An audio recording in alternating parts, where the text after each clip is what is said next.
Pernahkah kamu merasa saat punya uang justru takut kehilangannya? Atau sebaliknya saat tidak punya, kamu jadi impulsif dan kehilangan kendali? Inilah paradoks manusia modern. Kita hidup mengejar uang, tapi seringkali kehilangan kesadaran saat menggunakannya. Dalam pendekatan psikospiritual, uang bukan sekadar alat tukar. Uang adalah energi. Ya, energi yang mengalir dalam hidup kita. Dan seperti energi lainnya, uang bisa mengalir dengan sehat atau justru tersumbat dan bocor tanpa kita sadari. Ada dua jebakan besar dalam mengelola uang. Yang pertama, pelit. Yang kedua, boros. Pelit tidak sama dengan hemat. Pelit adalah ketika hati takut kehilangan. Orang pelit sering terlihat aman, tapi di dalamnya ada kecemasan. Takut kekurangan, takut masa depan, takut tidak punya kontrol, dan tanpa disadari hidupnya jadi sempit karena energi uang berhenti mengalir. Sebaliknya, boros bukan sekadar banyak pengeluaran. Boros seringkali adalah luka yang tidak disadari.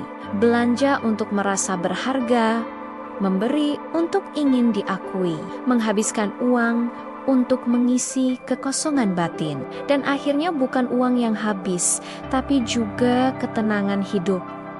Lalu bagaimana cara bijaknya? Kuncinya bukan di jumlah uang, tapi di kesadaran saat menggunakannya. Orang yang sadar tidak pelit, tapi juga tidak ceroboh. Dia bisa memberi tanpa merasa kehilangan. Dia bisa menyimpan dengan bijak tanpa merasa takut. Inilah yang disebut aliran yang sadar. Coba mulai dari hal sederhana.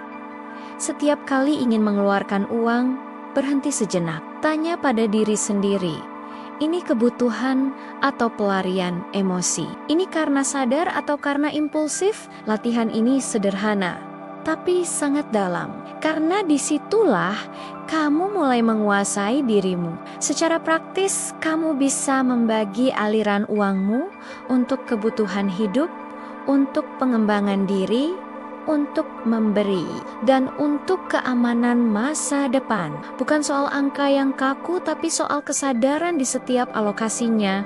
Karena hidup butuh stabilitas, dan stabilitas finansial adalah bagian dari tanggung jawab spiritual. Ingat ini baik-baik, uang bukan musuh spiritualitas. Yang menjadi masalah adalah keterikatan dan ketidaksadaran kita terhadapnya. Kamu bisa punya banyak uang dan tetap bebas. Kamu juga bisa tidak punya, tapi tetap terikat. Semuanya kembali ke kesadaran. Pada akhirnya, hidup bukan tentang seberapa banyak yang kamu miliki, tapi seberapa sadar kamu menjalani. Saat kamu bisa mengelola uang dengan kesadaran, kamu tidak hanya menjadi lebih sejahtera, tapi juga lebih damai. Karena kamu tidak lagi diperbudak oleh uang, kamu menjadi tuan atas dirimu sendiri. Katakan dalam hatimu, saya memberi dengan cinta, menyimpan dengan kebijaksanaan, dan menggunakan uang dengan kesadaran. Jika kamu merasa ini membuka cara pandangmu, bagikan ke orang yang juga sedang belajar menyeimbangkan hidupnya. Karena sadar finansial adalah bagian dari sadar spiritual. Dan perjalanan ini dimulai dari dalam dirimu sendiri.